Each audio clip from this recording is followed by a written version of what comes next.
Mujeres como tú, un espacio para la construcción en la equidad de género. Poderme expresar como yo quiera, sin que nadie me juzgue. La mentalidad de mis amigos, porque pues la mayoría son muy machistas. Mujeres como tú, porque juntas transformamos, reconocer y hacer valer nuestros derechos.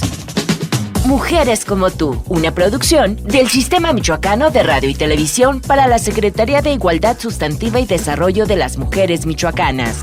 El carácter que tenemos para desarrollarnos en cualquier ámbito. Más equidad de género, protección o seguridad de la mujer. La indiferencia. Puede hacer las mismas cosas que el hombre. Hola, ¿qué tal? Bienvenidas, bienvenidos y bienvenides a un episodio más de Mujeres como tú. Mi nombre es Penélope Ochoa Trujillo y ya saben, como todos los domingos y los viernes en radio, vamos a estar abordando temas que obviamente impactan directamente en el desarrollo de las mujeres morelianas, michoacanas y mexicanas, porque también hay que entender que las mujeres somos diversas, vivimos en diferentes contextos, y si tú estás viendo o escuchando este programa radiofónico o este podcast, ojalá que algún día toquemos alguna temática que te llame la atención y que impacte directamente en algo que tú quieras desarrollar como mujer, que te saque de algún problema, que te quite alguna duda, que realmente sea algo que te sirva. Entonces ha sido como la consigna que tenemos en Mujeres como tú, y justamente con esta diversidad de temas que hemos abordado a lo largo de ya no sé cuántos episodios que hemos grabado y que hemos tenido contacto contigo que nos escuchas, pues hoy vamos a tocar uno muy importante, que es el tema de la economía, que es el tema de las finanzas, que es el tema del dinero, cosas que de pronto no entendemos por qué es importante saber el tema de la administración de todos los días, ¿no? Creo que también históricamente y culturalmente lo hemos delegado a un tema de poder, se lo hemos dejado también a los hombres, y creo que eso ha impactado en nosotras y en nuestras hijas y en nuestros hijos también de una manera que nos ha coartado, digamos que de alguna manera, la independencia a las mujeres. Y para poder profundizar un poco más en este tema nos acompaña la psicóloga Jessica Rangel. ¿Cómo estás, Jessie? Hola, Penélope, muchas gracias por la invitación. Muy bien, gracias. Muchas gracias a ti por venir. ¿Sí te gusta que te digan Jessica o Jessie? Prefiero Jess. Yes. Ah, ok. Gracias. Platícanos un poco de qué vamos a estar hablando hoy. ¿Cómo es el término real de la idea general que yo quise dar? Muy bien. Bueno, lo que tú mencionabas anteriormente tiene que ver un abordaje desde la psicología económica específicamente. Muchas veces se cuestiona cómo psicólogos tendríamos que ver en algo económico, ¿no? Es como esa incógnita de qué hace un psicólogo o una psicóloga interviniendo en cosas económicas. Bueno, pues es algo muy importante, como tú lo mencionabas, porque no solo es saber administrar o cuestiones económicas, tiene la vinculación con cuestiones afectivas y cognitivas. Entonces, por eso es el término de psicología económica. Desafortunadamente en México no es tan común o tan estudiado aún.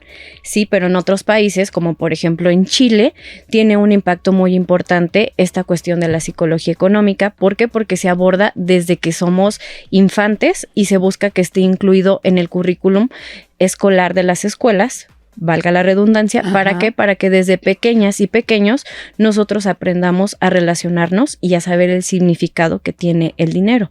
Y entonces justamente también tiene que ver con esto que mencionabas, cómo las mujeres podemos llegar a ser violentadas, o muchas veces somos violentadas también desde lo económico.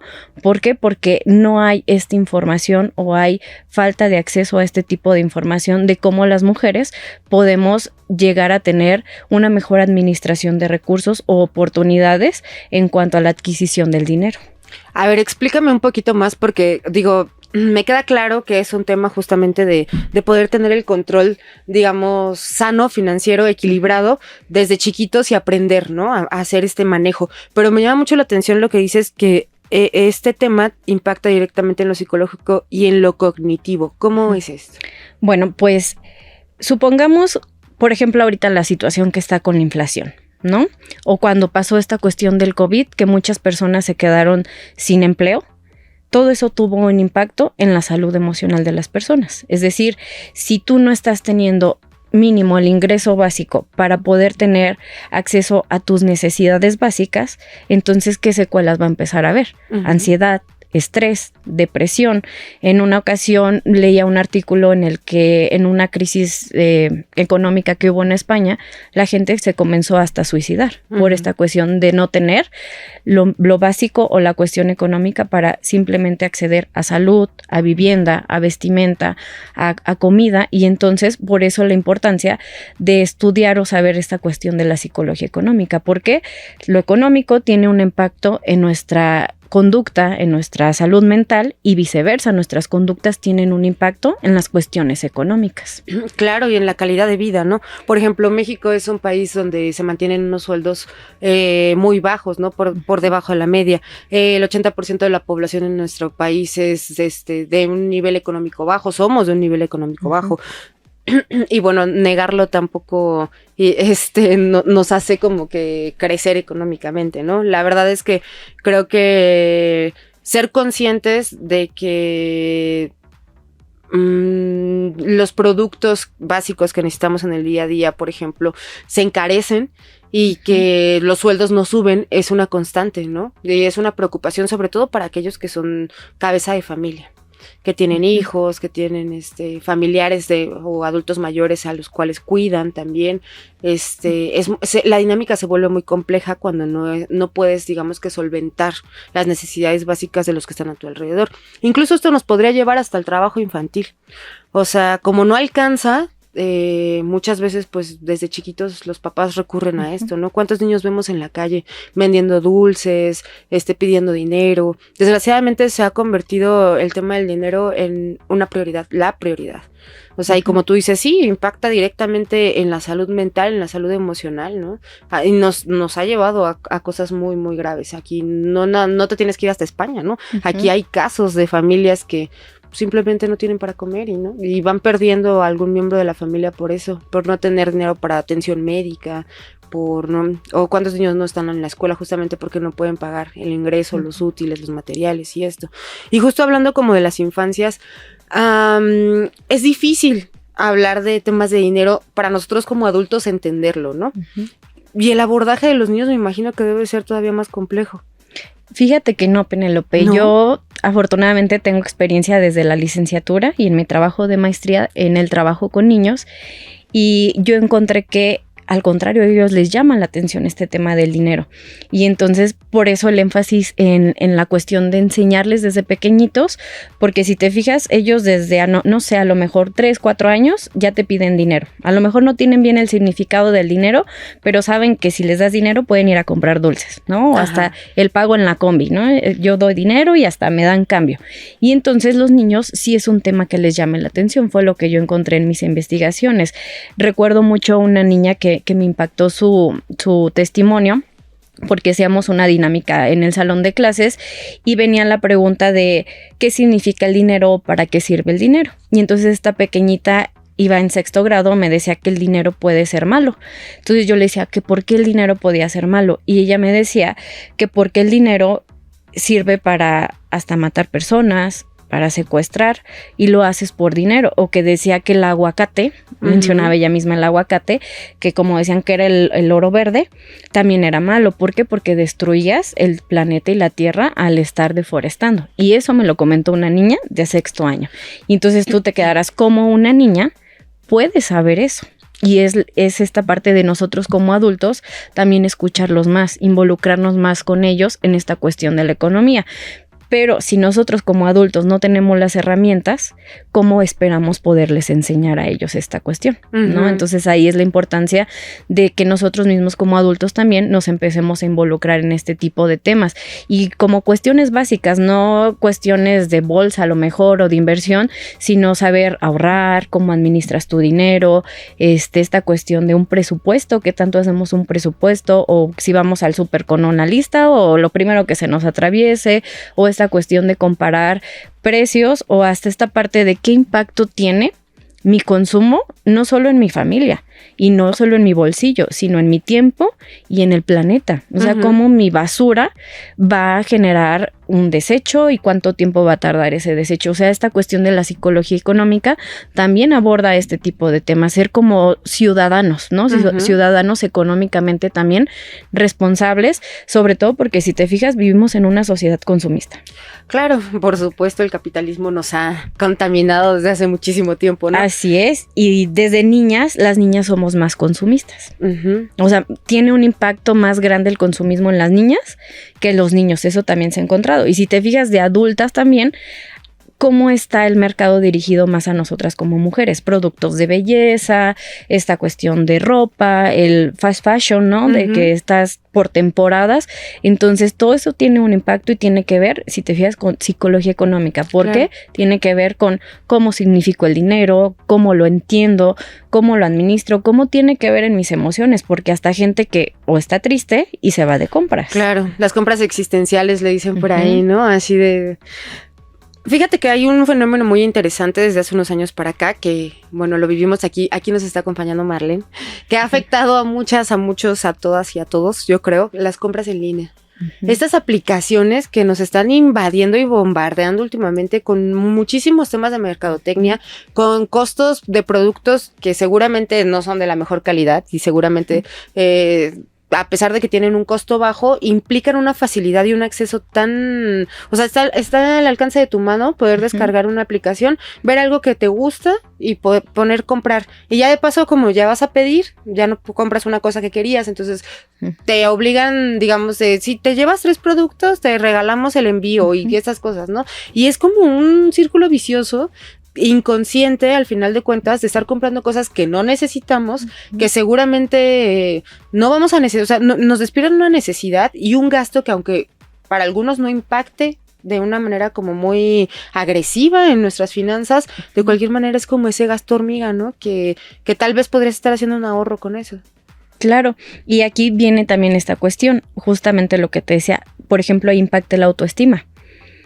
¿No? Porque si yo, por ejemplo, no tengo un buen autoestima y me estoy basando en lo que aparento ser o tener, pues entonces voy a basar mis conductas ¿en qué? En estar adquiriendo compras o cosas que no necesito, y ahí entra esa parte también de si yo no sé distinguir realmente entre mis necesidades y deseos, suelo confundir mis deseos con necesidades y entonces cae la gente también en sobreendeudamiento, ¿no? ¿Cuántas tiendas no vemos o personas que ya te prestan a crédito o las mismas tandas o cosas a pagos y entonces la gente va adquiriendo una cantidad enorme de cosas que al final del día ni siquiera va a poder pagar, ¿no? Y que se hace, te repito, un sobreendeudamiento y entonces pues a la larga eso va a tener un impacto en las personas también, en cómo nos estresamos, en si no lo sabemos resolver. También podemos caer hasta en esta parte de conductas antisociales, ¿no? De robar, asaltar, vender ciertas cosas. ¿Para qué? Para pagar. Entonces, el consumismo se está volviendo como en un sinónimo de existir también, porque existes por lo que consumes. Y entonces por eso es muy importante tener mucho autocontrol, mucho autoconocimiento del saber también por qué compro las cosas que compro. Claro. O qué pretextos me digo para yo comprar, ¿no? Ves que hay hasta un buen de memes de ya el mes que entra lo pagaré, por algo, me lo merezco, ¿no? Entonces, no voy a comer en 3 días, pero ya me di mi lujito, ¿no? Exactamente. Ajá. Y entonces hay muchas cuestiones de conductas irracionales o que no somos conscientes, justo también lo que decías, los gastos hormiga. No somos conscientes de que ya compré chocolates todos los días o que los cigarros todos los días. Entonces, si hacemos esa suma, ¿cuánto estoy invirtiendo en un año en este tipo de productos que se llaman gastos hormiga? Claro, y es que aparte dijiste algo súper importante. A ver, las necesidades, creo que eso es como una parte fundamental. Entender si esa necesidad realmente es mía, o sea, que creo que si nos ponemos a hacer ese ejercicio y si todos en casa se ponen a hacer ese ejercicio de las cosas que están esperando que les llegue de su aplicación o las cosas que quieren ir a comprar a los centros comerciales aquí en Morelia, ¿de verdad los necesito? O sea, porque en realidad, ¿cuáles son aquellos productos que necesitamos realmente para vivir? Digo, es muy diverso, ¿no? Pero así haciendo una generalidad, yo diría alimentación, productos de aseo, de higiene, vestimenta, ajá. Que sería como lo básico para sobrevivir, ¿no? Una persona necesita. Sí, o los servicios, ¿no? Gas, luz, pero por ejemplo esa parte del telecable con no sé cuántas aplicaciones, o a lo mejor necesito ropa, pero tiene que ser de marca o tiene que ser la de moda. O sea, y ahí entra esta cuestión de preguntarme realmente qué estoy comprando, qué estoy necesitando, y te decía esta parte de qué impacto va a tener en mi entorno también. Y entonces son cosas que generalmente no hacemos. Nos hemos vuelto una sociedad muy individualista y muy hedonista en el sentido de mis necesidades al momento. No importa que afecte, que no tenga, pero lo quiero, y entonces es cubrir esa parte y sin pensar lo que te decía en una autorregulación, en un autocontrol, además de que los centros comerciales, si te fijas, no sé, vamos a las Américas aquí en Morelia y cómo están las luces, eso también se ha encontrado, están diseñadas para que nosotros al entrar a ese tipo de tiendas pierdas como la noción del tiempo. O sea, tú puedes pasar horas y no sabes si ya es mañana, tarde, noche, llovió. ¿Por qué? Porque es esa parte de cómo la mercadotecnia tiene esa influencia en el cómo estoy consumiendo, cómo estoy comprando. Y es que en todo nos sucede, ¿no? Yo, por ejemplo, se me viene ahorita a la mente, una ida al cine no es una ida al cine. Una ida al cine es un gasto ya bastante fuerte, porque vas al cine y no pagas por ver la película. Vas tiempo antes para jugar en las maquinitas. Y luego no puedes ir al cine sin pasar por la dulcería, porque aparte ahorita dijiste algo súper interesante de las luces de los centros comerciales. En los cines, el otro día me estaban contando que los cines tienen aromatizante a palomitas. Lo que huelen no son las palomitas que están haciendo, sino que tienen un aromatizante justamente para incitarte, el aroma, y que digas, quiero mis palomitas, ¿no? ¿Cómo voy a entrar a ver una película sin palomitas? Luego a veces vas de comer, vas al cine y de todas maneras quieres palomitas, aunque ya hayas comido, no tengas hambre. ¿Por qué? Porque es toda esta experiencia que te significa el estar en un lugar y no consumir, o sí consumir, ¿no? Luego he escuchado también, ¿para qué vamos al cine si no vamos a comer? Pues vas a ver una película. El cine está hecho para ver una película, ¿no? Ese tipo de cosas. Pero bueno, lo que quería comentarte también es, hay un impacto muy fuerte justamente cuando nosotros nos damos cuenta y somos conscientes de que no tenemos el mismo nivel de consumismo que los demás. Yo lo veo, por ejemplo, con mi hija. A mí me gustaría que mi hija estuviera al nivel, como yo creo que todos los padres, de que pudiera tener todo lo que necesita y más. O sea, de que ella pudiera acceder a más cosas, tal vez por mis propias carencias personales, por mi propia historia de vida, y tal vez ella no la necesite, sino que yo le estoy creando esas necesidades. Pero, por ejemplo, me pongo a pensar, y creo que eso es algo que sí lo he vivido, que me ha lastimado tal vez en algún momento, de que en algún momento yo no tenga la oportunidad que tienen otros niños, que no tenga el celular que tienen otros niños, que no tenga el videojuego que tienen otros niños, que no tenga el juguete que tienen otros niños, que no tenga la ropa de marca que tienen otros niños. Creo que siempre estamos expuestos a esa comparación y a esa competencia justamente sobre las cosas que podemos y no podemos adquirir, porque como tú lo dijiste bien, parece que si no tenemos, no somos, ¿no? Y es muy complejo, porque como padres, ¿cómo manejamos, digamos, que ese tema de poderle explicar a nuestros hijos que no es necesario competir con otros niños que ellos están viendo que tienen más cosas? Porque creo que eso siempre va a ser un reclamo generalizado de los hijos hacia los padres, ¿no? Claro, ahí fíjate, creo que entra mucho la parte de las pautas de crianza y el trabajo que tenemos nosotros también como padres y como adultos en justamente lo que decía, revisarme yo qué le estoy dejando a mi hijo, qué le estoy proyectando, que a lo mejor ni siquiera es de él, pero yo cómo lo estoy criando. Y entonces ahí sí tiene que ver si eres un padre permisivo, autoritario, si a lo mejor compensas con cosas el tiempo que no estás, la calidad de tiempo que le das a tu hijo. Entonces tiene que ver desde revisarnos a nosotros mismos como adultos y como papás, cómo estamos criando a nuestros hijos y qué es lo que les estamos enseñando, ¿no? Y hasta cómo significamos nosotros mismos el dinero, porque eso es lo que les vamos a enseñar. Y entonces ahí tiene que ver la cuestión de las conductas sociales y el contexto. Por eso te decía que es un tema como muy amplio, que sí le compete a la psicología, ¿no? En esta cuestión de cómo la economía pues va a abordar todos estos temas, hasta esto que me decías, pautas de crianza, las necesidades, el cómo a lo mejor esta parte de no competir o enseñarle al niño que si no tiene el videojuego de moda, no pasa nada, hay otras herramientas, ¿no? Porque sí, también a los niños desde pequeños se les está volviendo muy materialistas, muy superficiales, y están dirigidos a tener cosas, a adquirir cosas, y entonces ¿dónde queda el resto de a lo mejor de dinámicas, de aprendizajes, y todo va dirigido a adquiero o solo a un poder adquisitivo, ¿no? Entonces ahí es cuestionarnos más como papás. Y es que al final de cuentas vamos siguiendo una inercia, ¿no? En nuestra vida, que es justamente el adquirir cosas, ¿no? ¿Para qué quiero un trabajo? pues para poder comprar un auto, para poder comprar una casa, para poder, o sea, como que todo el sentido de la vida siempre aterriza en lo económico, aunque no lo tengamos consciente, porque no nos gusta decirlo, ¿eh? No nos gusta decir que casi la mayoría del tiempo rige en el tema de estar produciendo económicamente. Y creo que nos hace falta hacer esa conciencia, porque también creo que se deja de lado también la felicidad. O sea, yo sé que esto suena como muy utópico y lo que quieras, pero si tú no tienes un nivel de realización, de metas cumplidas, de proyectos que te llenen a ti, en tu autoestima, no sé, que te estimulen tu creatividad, que te mantengan a ti completo, que te sientas productiva de una manera, ¿cómo decirlo? No nada más productiva económica, sino que te llene a ti, que estés haciendo algo que te sientas plena. Digo, eso es súper importante. Y pareciera que lo disfrazamos siempre con el tema del dinero. No, pues incluso hay personas que siempre lo dicen, ¿no? El dinero sí te va a hacer feliz.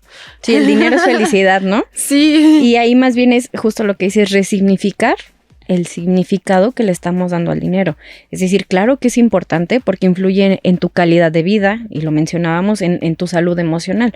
Pero también si volcas todo eso en el dinero y lo llenas completamente con dinero, entonces pasa esta cuestión, ¿no? Me vuelvo consumista, no hay reflexión, todo va dirigido hacia ello, ¿no? Trabajo para únicamente comprar cosas, y en qué momento hay esto que tú decías, algo que me llene de creatividad, de placer, que no involucre esta cuestión del dinero o estar siempre produciendo para adquirir dinero. Claro, ¿no? sí.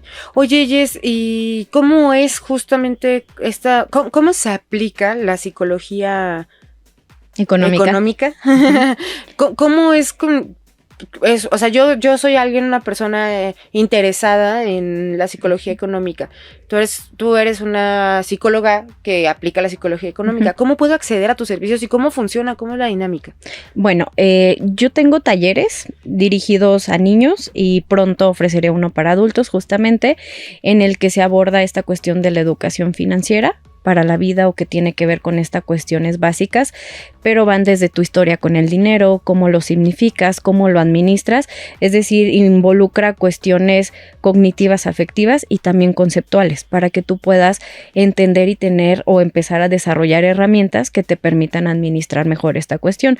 Ya en el consultorio, bueno, lo trabajo de manera más personalizada dependiendo de cada paciente, de su historia o de las necesidades que tenga, para pues mejorar esta parte. Porque lo repito, el dinero sí tiene un impacto en nuestra salud mental, y entonces, bueno, se puede trabajar desde esta manera.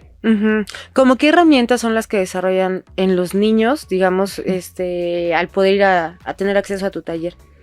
En los niños, bueno, con ellos los diseñé desde su etapa de desarrollo.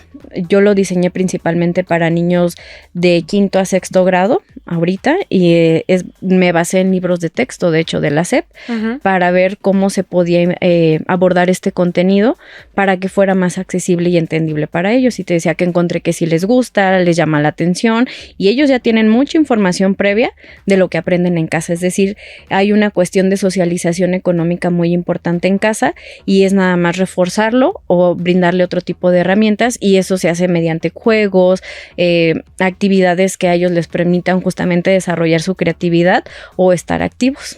Y fíjate que es súper importante como que tener esta conciencia del manejo del dinero, pero aterrizándolo un poco más en el tema del impacto y la seguridad de las mujeres, creo que es brindarles una herramienta para que justamente mantengan esta autonomía en situaciones de riesgo, ¿no? Digo, habemos mujeres muy diversas, sabemos mujeres que vivimos a lo mejor en un concubinato, en un matrimonio, mujeres solteras, mujeres madres, cuidadoras de adultos mayores. Nuestras condiciones son muy diversas, pero hay un riesgo latente siempre, porque las violencias de género siempre se concretan en lo económico. ¿Por qué? Porque muchas veces las mujeres no, en una cuestión de violencia incluso doméstica, prevalece la violencia económica, ¿no? Cuando existe una pareja violentadora. Y el primer testimonio que dicen las mujeres es de: no me voy porque no voy a tener con qué mantener a mis hijos, ¿no? O sea, no voy a tener, aunque incluso trabajen, las mujeres no pueden tener el manejo de sus finanzas, ¿no? Es así como que no, mi dinero es para la persona que lo administra en casa y es mi esposo o mi pareja, ¿no? Entonces desde ahí como que surge esa violencia.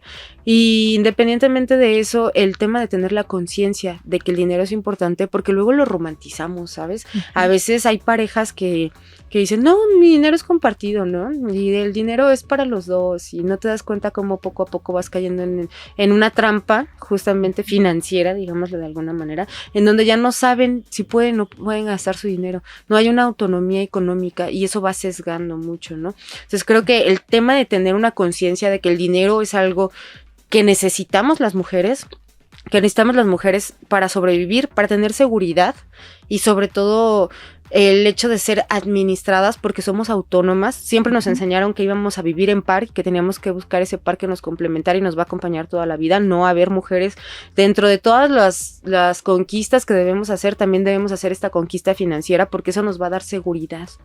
Y creo que eso es lo más importante, la seguridad. Dentro de todo, la seguridad es lo primero. Así es, y sobre todo lograr como mujeres independencia financiera. Uh-huh. ¿Para qué? Para no ser tan vulnerables o estar tan expuesta justamente a este tipo de violencia que mencionas, ¿no? La violencia económica, porque sí, muchas veces por eso las mujeres les cuesta mucho salir de un tipo de relación en las que son violentadas, porque no hay estas herramientas, no se ha logrado esta independencia financiera. Y entonces, si desde pequeñas nosotras estamos adquiriendo este tipo de información y conocimientos, pues probablemente tenga un mayor impacto en la cuestión en la que nosotras desarrollemos una independencia financiera desde que somos pequeñas, ¿no? Por eso mi énfasis en que desde chiquitas sepamos o estemos abiertas a recibir este tipo de información y también nosotras desarrollar ese tipo de interés, porque justamente como decías, a veces no nos interesamos ni siquiera en este tipo de temas. Sí, claro, ¿no? Se lo dejamos siempre a alguien más, que se preocupen los demás. Y sí, justo eso, ¿no? Empezar con la niñez porque les das herramientas para evitar, para evadir, para que se den cuenta dónde están los focos rojos y digan, no, esto no tiene sentido para mí, no lo quiero en mi vida, ¿no? Muchas gracias, Jess. ¿Tienes algo más que nos quieras compartir? ¿En dónde está el consultorio? ¿Cómo te podemos encontrar? Bueno, pues si gustas te puedo dejar mis números, mis datos y mi consultorio está en el centro. Entonces Está sobre la 20 de noviembre, entonces está de fácil acceso para que las personas puedan acercarse. Perfecto, igual quien quiera contactar a la psicóloga Jessica Rangel en lo profesional, pues escríbanos en la página, ya saben, del Sistema Michoacano de Radio y Televisión, Facebook, Instagram, YouTube, TikTok, Spotify y SoundCloud, y por ahí les pasamos la información para que te puedan contactar y pues ya empezar a trabajar estas herramientas que me parece que son de suma importancia. Pues muchas gracias. Muchísimas gracias por habernos acompañado, Jess. Y bueno, así concluimos un episodio más de Mujeres como tú. Hoy tengo un problema con la palabra episodio. Un episodio más de Mujeres como tú. Y ojalá que los temas que hemos estado abordando te parezcan interesantes, te parecen de relevancia. Y bueno, si tienes alguna sugerencia sobre el contenido que hemos estado abordando, pues déjanosla en los comentarios, en la aplicación donde estés viendo este podcast. Y si nos estás escuchando en vivo en el 106.9 de FM del Sistema Michoacano de Radio y Televisión, te mando un fuerte abrazo a ti, mujer, y a todos los que nos están escuchando y a todas los que nos estén escuchando. Nos vemos la próxima. Mujeres como tú, un espacio para la construcción en la equidad de género. Poderme expresar como yo quiera, sin que nadie me juzgue. La mentalidad de mis amigos, porque pues la mayoría son muy machistas. Mujeres como tú, porque juntas transformamos. Reconocer y hacer valer nuestros derechos. Mujeres como tú, una producción del Sistema Michoacano de Radio y Televisión para la Secretaría de Igualdad Sustantiva y Desarrollo de las Mujeres Michoacanas. El carácter que tenemos para desarrollarnos en cualquier ámbito. Más equidad de género, protección o seguridad de la mujer. La indiferencia. Puede hacer las mismas cosas que el hombre.